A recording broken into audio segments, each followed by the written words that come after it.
साथियों, एक बार फिर आप सभी का बहुत बहुत स्वागत है आप ही के अपने चैनल आरबीएससी हिंदी ज्ञान के इस भाग में। इससे पूर्व के वीडियो में हमने हिंदी भाषा के पाठ्यक्रम की चर्चा की थी। आज हम इस बात पर चर्चा करेंगे कि उस प्रश्न पत्र के प्रश्नों को हल किस प्रकार करें, किस प्रकार अपनी उत्तर पुस्तिका की साज सज्जा रखें जिससे अच्छे अंक प्राप्त हों और परीक्षक पर उसका अच्छा प्रभाव पड़े। वह उन प्रश्नों में आपको अधिक से अधिक अंक देने का प्रयास करें या आप अच्छे अंक प्राप्त कर पाए, उसकी आज हम बात करते हैं। देखिए, आपकी जो उत्तर पुस्तिका है वह कुछ इस प्रकार की होगी और इस उत्तर पुस्तिका में जब आप अपने प्रश्न पत्र हल करें तो एक महत्वपूर्ण बात यह है कि हमें इस बात की ओर ध्यान देना चाहिए कि प्रत्येक खंड के जो प्रश्न है वे एक साथ हल होने चाहिए। ऐसा नहीं कि आप खंड अ तो प्रथम पृष्ठ पे कर रहे हैं और उसके कुछ प्रश्न आपने छोड़ दिए और फिर पुनः खंड अ को आप किसी अन्य पृष्ठ पर लिखने का प्रयास कर रहे हैं। इससे एक तो बुरा प्रभाव पड़ता है क्योंकि एक ही प्रश्नों को पढ़ने के उपरांत पुनः वो आपका उत्तर पुस्तिका जांच करने के लिए पुनः पीछे के प्रश्नों को देखने का परीक्षक प्रयास करेगा और फिर उसकी जांच करेगा तो प्रभाव बुरा पड़ता है। तो इससे बचने का प्रयास करेंगे। देखिए कैसे हल करेंगे इन्हें।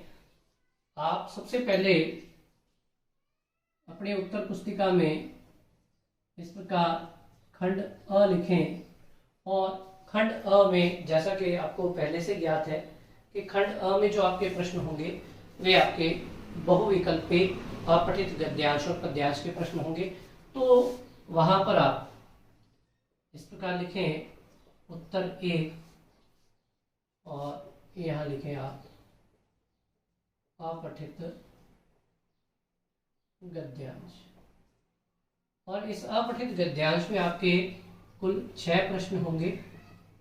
उन्हें आप इस प्रकार अलग अलग पंक्तियों में लिख कर रखें। 1 से 6 प्रश्न हो सकता है इनमें से 2 प्रश्न आपको भी नहीं आते तो आप उन पे समय व्यतीत ना करें। इन 4 प्रश्नों को आपने हल कर दिया है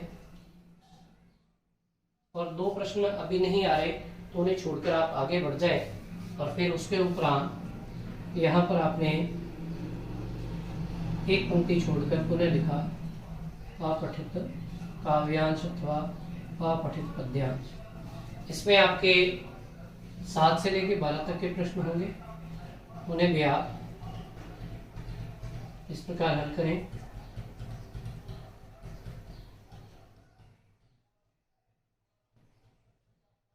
और इनके लिए आप रिक्त स्थान अगर पहले से छोड़ देते हैं तो आप जो एक खंड के प्रश्न एक साथ हल करने की जो आपकी कार्य योजना है उस पर बुरा प्रभाव नहीं पड़ेगा और आपके प्रश्न एक ही प्रकार से एक ही प्रयास में हल होते जाएंगे और उनकी पंक्तियां छोड़ने के उपरांत आपको ज्यादा चिंता करने की आवश्यकता भी नहीं रहेगी। देखिए, इसके उपरांत आपके जो प्रश्न है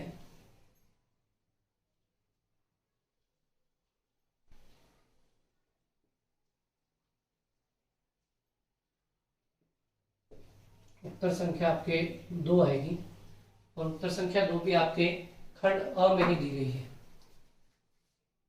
तो आपने यहाँ लिखा उत्तर संख्या 2।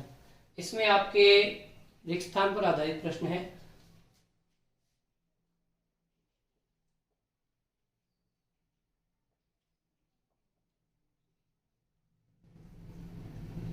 यूं रिक्त स्थान लिखें आप और उत्तर संख्या जो 2 है उसे आप आरंभ करें। इसमें आपके कुल 6 प्रश्न दिए गए हैं। उन 6 प्रश्नों को भी इस प्रकार आप हल करें या फिर आप उसके लिए स्थान छोड़ते हुए जिन प्रश्नों को आप पहले हल कर सकते हैं उन्हें हल कर दीजिए। बाकी के लिए आप आगे बढ़ जाइए। आप जब अपठित गद्यांश या पद्यांश के प्रश्न हल करें तो वहां पे एक बात थोड़ी सी ध्यान देने वाली है आपको कि जैसे मान लीजिए पहले प्रश्न का उत्तर अ, दूसरे का ब, तीसरे का द, चौथे का स इस प्रकार आ रहे हैं तो आप केवल इतना लिखकर ना छोड़ें। उसमें अ में क्या लिखा गया है पूर्ण लिखें। आप उसे लिखने का प्रयास करें, केवल इतना लिखकर छोड़े नहीं, उसे लिखें आप साथ में और लिखना अति आवश्यक रहेगा आपके लिए और अच्छा प्रभाव भी पड़ेगा। तो इस प्रकार आप रिक्त स्थान के प्रश्नों को हल करेंगे, चाहे उसमें आपके भाषा व्याकरण लिपि पर आधारित प्रश्न हो, शब्द शक्ति पर आधारित हो अथवा अलंकार पर आधारित प्रश्न हो। इसके उपरांत आप प्रश्न संख्या 3 को हल करेंगे, जिसमें आपके एक पंक्ति पर आधारित प्रश्न होंगे।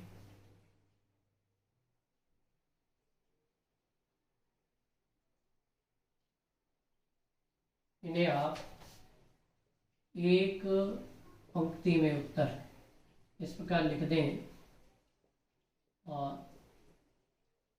लिखकर आप आगे बढ़ें। इसमें आपके कुल 11 प्रश्न होंगे, उन्हें भी आप इसी मध्य भाग में यहाँ पर लिखते हुए हल करने का प्रयास करें। 3 से लेके आप इस प्रकार 10, 11 ऐसे आप इन्हें हल करते हुए चलेंगे तो आपका जो खंड अ है प्रश्न संख्या 3 तक समाप्त हो जाएगा।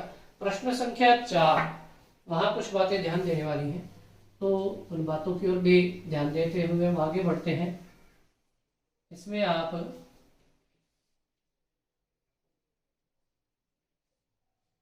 जो खंड ब है आपका, इसमें आपको सबसे पहले ये ध्यान देना है कि जो खंड ब में आपके जो प्रश्न दिए गए हैं उन प्रश्नों के उत्तर सीमा जो भी है, मान लीजिए हो सकता है आपको उत्तर संख्या 4 नहीं आता, तो आप जब इसकी शब्द सीमा यहाँ पर सुनिश्चित की गई है 40 शब्दों की है, तो आप निश्चित करते हुए चले कि आपको यह उत्तर 4 से 5 पंक्तियों में ही समाप्त करना है। कोई बात नहीं, यह नहीं आता आपको तो यूं 5 पंक्तियां छोड़ते हुए, 6 पंक्तियां छोड़ते हुए आप आगे बढ़ जाए। 5 पंक्तियों में तो उत्तर लिखेंगे और 6ठी पंक्ति में आप क्या करेंगे, इस प्रकार इस उत्तर की जो लाइन है उसे आप अपनी कॉपी में खींचेंगे, जिससे आपकी कॉपी जो है उत्तर पुस्तिका जो है बहुत ही सुसज्जित लगेगी, प्रभावी लगेगी और आपको अंक दिलाने में सहयोग भी करेगी। तो प्रश्न संख्या 4 से लेकर प्रश्न संख्या 10 तक जो प्रश्न है उसमें आप मूल रूप से जो आपकी शब्द सीमा है, उत्तर सीमा जो दी गई है, शब्द सीमा, उसका आप ध्यान रखते हुए आगे बढ़ेंगे। इस प्रकार हो सकता है 5वां नहीं आए या फिर 7वां नहीं, एक बार उसे छोड़ते हुए उतनी पंक्तियां छोड़कर आप आगे बढ़ जाए, उन्हें आकर उसे हल कर दें, बहुत अच्छा रहेगा आपके लिए। आगे बात करते हैं खंड स।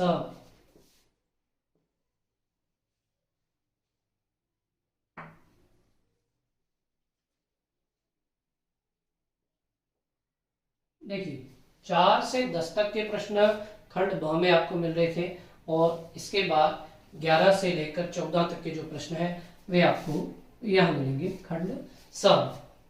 तो उत्तर संख्या आपकी 11 आरंभ होती है। इसमें आपको अथवा में प्रश्न मिलेगा और अथवा में भी जो आपको प्रश्न मिलेगा वह आपका प्रथम प्रश्न पद्य खंड पर आधारित होगा, फिर गद्य खंड पर आधारित होगा। मान लीजिए पद्य खंड पर आधारित प्रश्न इस प्रकार 2 प्रश्न उसने दिए कि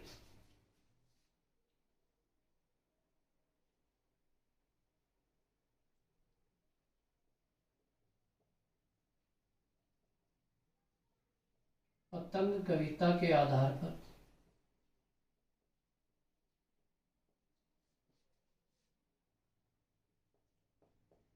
बताइए कवि ने बच्चों को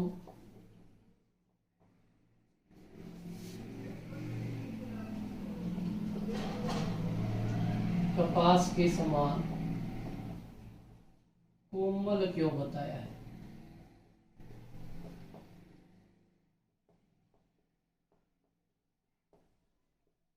अथवा में प्रश्न आपको दिया गया कि बादलों को क्रांति का प्रतीक क्यों कहा गया है।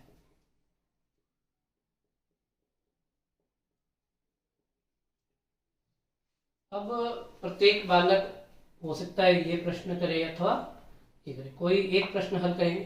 तो जब आप उत्तर संख्या 11 हल करें तो आप सबसे पहले उत्तर संख्या 11 के सामने मान लीजिए पतंग कविता का प्रश्न हल कर रहे हैं, तो आप वहां पर इस प्रकार लिखें, प्रश्न के माध्यम से पतंग कविता इस प्रकार करते हुए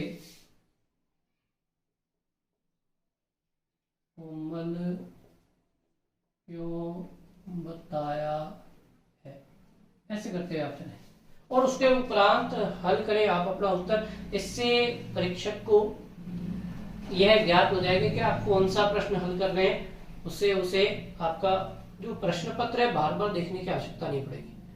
तो अथवा वाले प्रश्न में इस बात की ओर ध्यान दें, अथवा में जो प्रश्न हल करें उसे इस प्रकार लिखते हुए उसके उपरांत हल करने का प्रयास करें और प्रत्येक प्रश्न समाप्त होने के उपरांत एक पंक्ति छोड़कर इस प्रकार रेखाएं खींचते हुए जाएं, फिर एक पंक्ति छोड़कर अन्य प्रश्न हल करें। बहुत अच्छे अंक आपको प्राप्त होंगे और आपको सफलता निश्चित रूप से मिलेगी।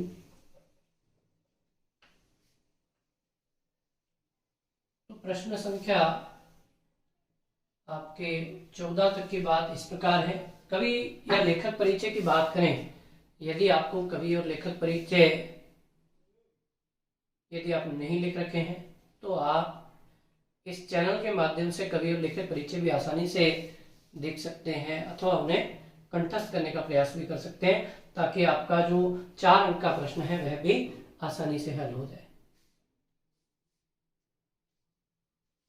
तो प्रश्न संख्या अब 15 की बात करें, उत्तर संख्या 15, 16, 17 और 18 और खंड द है जो आपका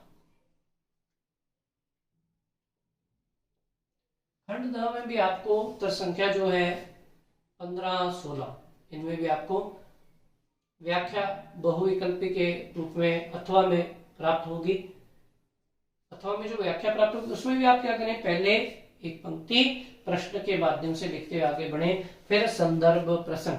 इसके अलावा जब व्याख्याएं हल करें तो व्याख्या हल करते हुए आपको निश्चित रूप से ज्ञात होना चाहिए कि अगर आलोक धनवा की व्याख्या आ रही है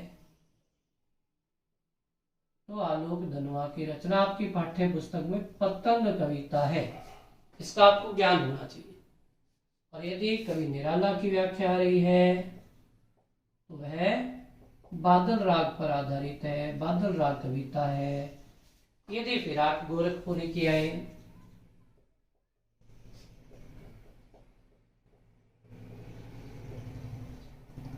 तो वह रुबाइयां या गजल जिसमें से भी आपकी व्याख्या हो उसे आप सही लिखेंगे। यदि आप ये भाग से ही नहीं करते और आपको ज्ञात नहीं है कि व्याख्या किसकी है तो आपका उत्तर में अंक प्राप्त नहीं होने के जो प्रभाव है वो आपको देखने को मिलेगा। अच्छे अंक आपको प्राप्त नहीं होंगे, क्योंकि हो सकता है कवि हरिवंश राय बच्चन की व्याख्या है, आत्म परिचय से है, आपने आलोक धनवा और पतंग लिख दिया हो तो परीक्षक को आसानी से ज्ञात हो जाएगा कि इस बालक अथवा बालिका को इस अध्याय के संबंध में कोई ज्ञान नहीं है। हो सकता है आपकी संपूर्ण व्याख्या को इस प्रकार काटते हुए आपके 6 अंक काट लिए जाएं। तो आप इससे बचने के लिए इन भागों को जो जो पाठ्य पुस्तक में अध्याय दिए गए हैं उसके कौन कौन सी कविताएं उन्हें आप कंठस्थ करेंगे ताकि आप अच्छा लिख पाए। तो इस प्रकार आपको ये प्रश्न हल करने हैं।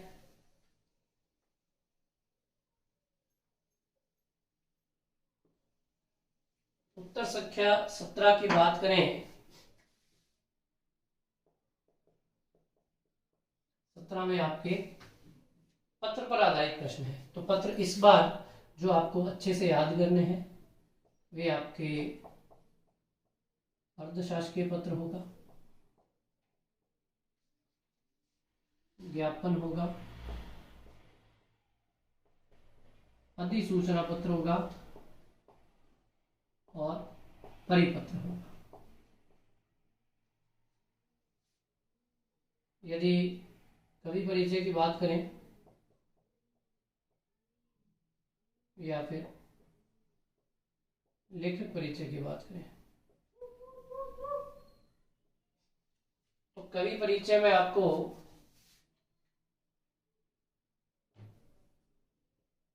कवि बच्चन, कवि निराला,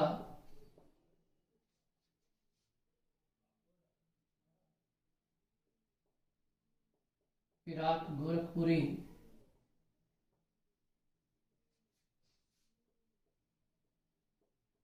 तुलसीदास,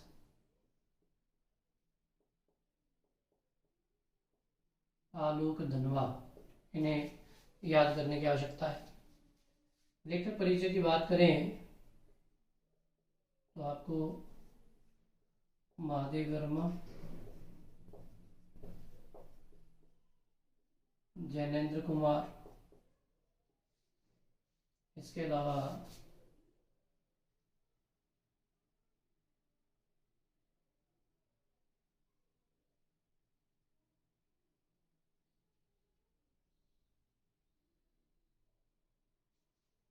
महादेव वर्मा का हो गया, जैनेन्द्र कुमार का हो गया, और आपको आवश्यकता है इसमें धर्मवीर भारती,